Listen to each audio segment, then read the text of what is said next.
नमस्कार दोस्तों, स्वागत है आपका स्टेनो गुरुजी यूट्यूब चैनल। तो आज के वीडियो हम लोग बात करने वाले हैं बिहार अवर निरीक्षक यानी कि बिहार सब इंस्पेक्टर की जो भर्ती आई है, बिहार दरोगा जिसको आप लोग कहते हैं, उसके लिए जो वैकेंसी आई है उसके बारे में यहाँ पे डिटेल में चर्चा करने वाले हैं कि कब से फॉर्म भरना स्टार्ट होगा, क्या सैलरी रखी गई है, लास्ट डेट क्या है, एज कब काउंट किया जाएगा, सिलेबस क्या है, सिलेक्शन प्रोसेस क्या, पूरा 1 to 1 जानकारी यहाँ पे डिस्कस करने वाले हैं। तो अगर आप हमारे चैनल पर पहली बार आए हैं तो चैनल को सब्सक्राइब करके नोटिफिकेशन बेल आ रखना, जिससे इंपॉर्टेंट वीडियो आपसे मिस ना हो। तो चलिए स्टार्ट करते हैं दोस्तों। ये जो विज्ञापन आया है आपका विज्ञापन संख्या 2023, ठीक है, जो कि पद है, अगर हम पद की बात करें तो यहाँ पे पुलिस अवर निरीक्षक, और टोटल अगर हम पदों की संख्या की बात करें तो 1275 पदों के लिए भर्ती निकाली गई है, ठीक है।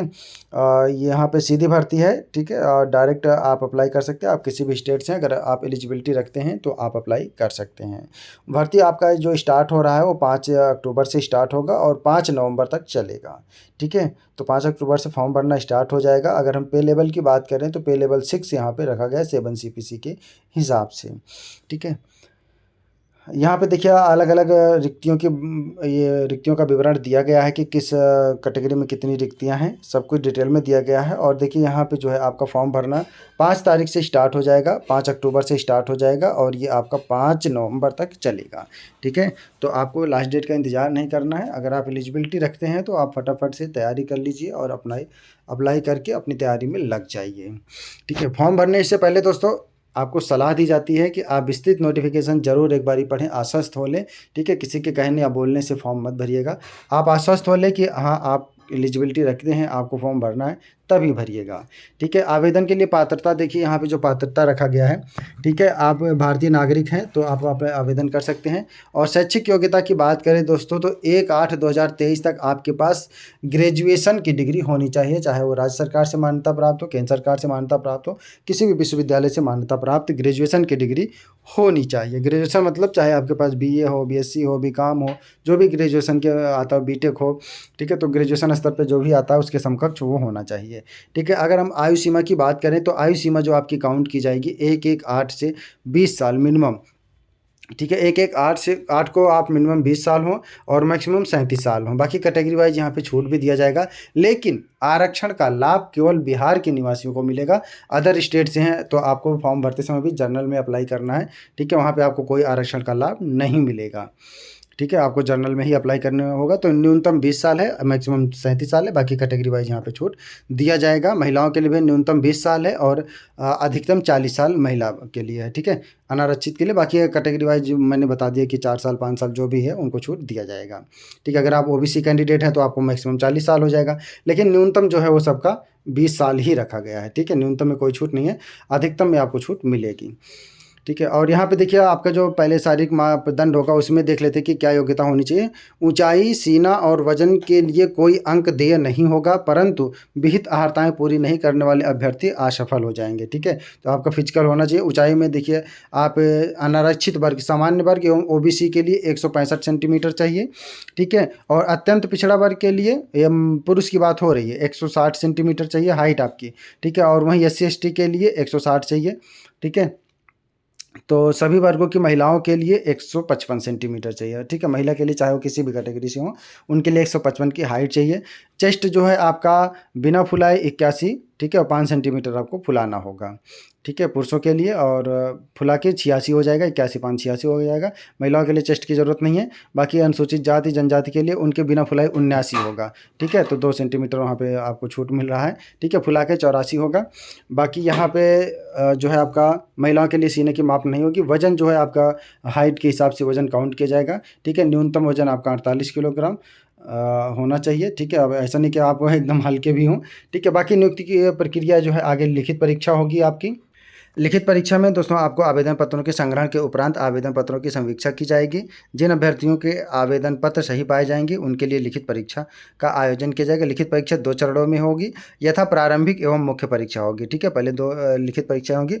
लिखित परीक्षा के सभी पत्र बहुविकल्पीय होंगे, चाहे वो आपका मेंस हो चाहे वो आपका प्री हो, दोनों बहुविकल्पीय होगा। प्रथम चरण प्रारंभिक परीक्षा जो होगी आपका 200 अंकों का रहेगा, ठीक है, जिसमें 100 प्रश्न होंगे और 2 घंटे का पेपर रहेगा। उक्त पत्र में सामान्य ज्ञान एवं समसामयिक मुद्दों से संबंधित प्रश्न पूछे जाएंगे। इसमें 30% कम से कम अंक लाना होगा, ठीक है। जो इससे कम लाएंगे वो वहीं पे बाहर हो जाएंगे, ठीक है। उसके ज़रूरी नहीं कि इतना आप 30% ला लिए तो आपको आगे क्वालिफाई करेगी, उसमें भी एक मेरिट बनाएंगे जो भी क्राइटेरिया होंगे, क्योंकि बहुत ज़्यादा कैंडिडेट होंगे तो उनको आगे भी छांटना होगा, तो जितना गुना कराएंगे वो उतने पास होंगे। ठीक है, तो मिनिमम 30% तो चाहिए ही चाहिए, अगर इससे कम है तो ऐसे आप बाहर हैं।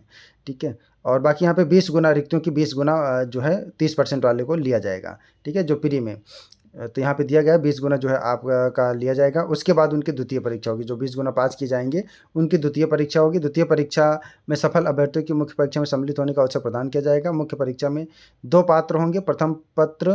जो प्रथम पत्र होंगे वो 200 अंकों का सामान्य हिंदी का होगा, 2 घंटे का पेपर रहेगा, 100 प्रश्न होंगे और न्यूनतम अहर्ता 30% यहाँ भी लाना होगा। ठीक है, 30% यहाँ लाने के बाद उन्हें अगर 30% से कम लाते हैं तो उन्हें अयोग्य घोषित कर दिया जाएगा। सामान्य हिंदी पत्र का प्राप्तांक मेधा निर्धारण में नहीं जोड़ा जाएगा। ठीक है, ये इसमें खाली 30% लाना ही है, इसमें आपका जो है इसका नंबर जुड़ेगा नहीं। द्वितीय प्रश्न पत्र जो सामान्य अध्ययन, सामान्य विज्ञान, नागरिक शास्त्र, इतिहास, भूगोल, गणित एवं मानसिक योग्यता का होगा, इसका नंबर आपको जुड़ेगा। ठीक है, द्वितीय प्रश्न पत्र 200 अंकों का होगा, जिसमें 100 प्रश्न होंगे, 2 घंटे की अवधि होगी। दोनों चरणों की परीक्षा में प्रत्येक गलत उत्तर के लिए 0.2 अंक काटा जाएगा। ठीक है, और उत्तर पुस्तिका 2 प्रतियों में होगी, जिसकी एक प्रति आयोग के पास सुरक्षित रहेगी। मुख्य लिखित परीक्षा के आधार पर रिक्तियों के 6 गुना यहाँ पे, ठीक है, जो आपका मेंस होगा उसमें 6 गुना आप लिए जाएंगे, जितनी वैकेंसी होगी उसके 6 गुना पास कराए जाएंगे आगे के लिए। ठीक है, अभ्यर्थियों को शारीरिक दक्षता परीक्षा मात्र उत्तीर्ण होना आवश्यक है। शारीरिक दक्षता में आपको पास होना है, जो फिजिकल फिटनेस है उसमें पास होना, उसमें नंबर नहीं दिया जाएगा। शारीरिक दक्षता परीक्षा हेतु अभ्यर्थियों की पर्याप्त संख्या में अनुपलब्धता की दशा में उक्त अनुपात उपयुक्त रूप में कम किया जा सकता है। ठीक है, तो ये डिपेंड करेगा।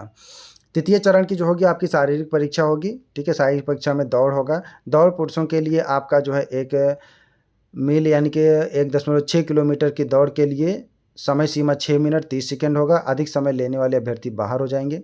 ठीक है, 6.5 मिनट में आपको 1.6 किलोमीटर दौड़ना है। सभी कोट की महिलाओं के लिए 1 किलोमीटर की दौड़ करना है 6 मिनट में।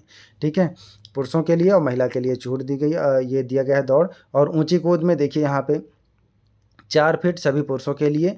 ठीक है, 4 फीट से कम कूदने वाले असफल घोषित हो जाएंगे। और महिलाओं के लिए 3 फीट हाइट आपको जंप लगाना है। ठीक है, लंबी कूद में यहाँ पे देखिए न्यूनतम जो है 12 फीट, अधिकतम आप जितना भी जाएं। ठीक है, ये पुरुषों के लिए है और महिलाओं के लिए 9 फीट। ठीक है, ये आपका ऊंची कूद, लंबी कूद और दौड़ होगा। ठीक है, उसके बाद यहाँ पे गोला फेंक भी होगा। लंबी कूद के बाद गोला फेंक होगा। गोला फेंक यहाँ पे देखिए सभी कोटि के पुरुषों के लिए 16 पाउंड का गोला न्यूनतम होगा और 16 यानी कि यहाँ पे 16 जो है वो फिट फेंकना है, 16 फीट दूर। और यहाँ पे 16 फीट से कम फेंकने वाले बाहर हो जाएंगे। ठीक है, और महिलाओं के लिए 12 पाउंड होगा, यानी कि गोला जो है न्यूनतम 10 फीट फेंकना होगा। ठीक है, और यहाँ पे देखिए 10 फीट से कम फेंकने वाले वो बाहर हो जाएंगे। ठीक है, और इन सब पुरुषों के लिए 6 मिनट 30 सेकेंड और महिलाओं के लिए 6 मिनट की दौड़ पूरी करने वाले को ऊंची कूद एवं लंबी कूद, मतलब जैसे जैसे आप फिजिकल देते जाएंगे, जिस चरण में आप बाहर हुए वहीं से बाहर हो जाएंगे। ठीक है, अगर आप एक एक चरण पास करते जाए तो आप अंतिम तक जाएंगे, अदरवाइज आप बाहर हो जाएंगे। ठीक है, मेधा सूची जो आपकी तैयार की जाएगी उपरोक्त पदों पर नियुक्ति हेतु चयन के लिए अंतिम रूप से सफल अभ्यर्थियों की मेधा सूची मुख्य लिखित परीक्षा में प्राप्त अंकों के आधार पर आरक्षण व कोटिवार तैयार की जाएगी। लिखित परीक्षा में 2 या 2 से अधिक अभ्यर्थियों का अंक समान होने पर वो फिर देखा जाएगा किसका डेट ऑफ बर्थ वगैरह है। ठीक है, वो सब में जो होता है। बाकी यहाँ पे शैक्षिक योग्यता समान होने पर उनकी वरीयता देखी जाएगी। मुख्य परीक्षा में तैयार की जाने वाली अंतिम मेधा सूची अनुसूचित जाति जनजाति, ठीक है, तो वहाँ पे परसेंटेज देखा जाएगा, ये सब चीज़ें देखी जाएंगी। ठीक है, बाकी यहाँ पे देखिए दिया गया है रिक्तियों में कितना कहाँ पे आरक्षण दिया गया है। ठीक है, और यहाँ पे देखिए अनुसूचित जाति के लिए 200 इतना, अनुसूचित जनजाति के लिए 16 पद हैं। ठीक है, पिछड़ा वर्ग ओबीसी सब मिला के 1275 पद हैं यहाँ पे।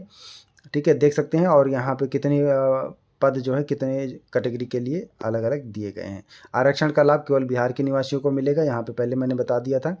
ठीक है, और कट ऑफ तिथि अभ्यर्थी के लिए आयु सीमा, शैक्षिक योग्यता, अन्य अर्हता, अनुभव, बिहार सरकार के सरकारी सेवा प्रमाण पत्र होने, भूतपूर्व सैनिक की आयु गणना के लिए कट ऑफ तिथि 1 अगस्त 2023 निर्धारित की जाएगी। ठीक है, इसके बाद जब आपने ये सब कर लेंगे तो आपका जो है चिकित्सीय जांच और चरित्र सत्यापन होगा। उसके बाद यहाँ पे फाइनल आपका रिजल्ट दे दिया जाएगा। लिखित परीक्षा शारीरिक दक्षता परीक्षा के समय अभ्यर्थी कोरोना संक्रमण के बचाव हेतु सोशल डिस्टेंसिंग रहेंगे। हालांकि अब कोरोना खत्म हो गया है। ठीक है, ऑनलाइन आपका फॉर्म दोस्तों 5 तारीख से भरा जाएगा, मैंने पहले ही ऊपर बता दिया था।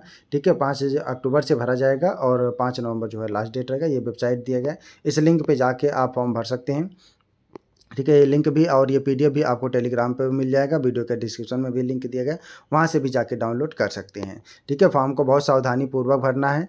ठीक है, फॉर्म भरते समय गलती मत करिएगा, खास करके अपना नाम, ID, mail ID, mobile number वगैरह वही दीजिएगा जो आप आगे भविष्य में भी चलाते रहें। ठीक है, और कैटेगरी वगैरह सब कुछ सही सही भरेंगे। डेट ऑफ बर्थ और मेल आईडी, नाम, फादर नेम, मदर नेम, ये सब गलत नहीं होना चाहिए। ठीक है, नहीं तो बाद में फिर आप डॉक्यूमेंट वेरिफिकेशन के समय आपको दिक्कत हो सकती है। ठीक है, बाकी यहाँ पे जो है ये 15 पेज का नोटिफिकेशन है, इसको आप लोग विधिवत पढ़ लीजिए, उसके बाद आश्वस्त हो लीजिए, फिर आप फॉर्म अप्लाई करिए। आप इसके अलावा आपके मन में कुछ डाउट है तो आप कमेंट करके पूछ सकते हैं। ठीक है, पूरा यहाँ पे देखिए फ़ोटो वगैरह सब सही से लगाना है, सब कुछ यहाँ पे विधिवत दिया गया है।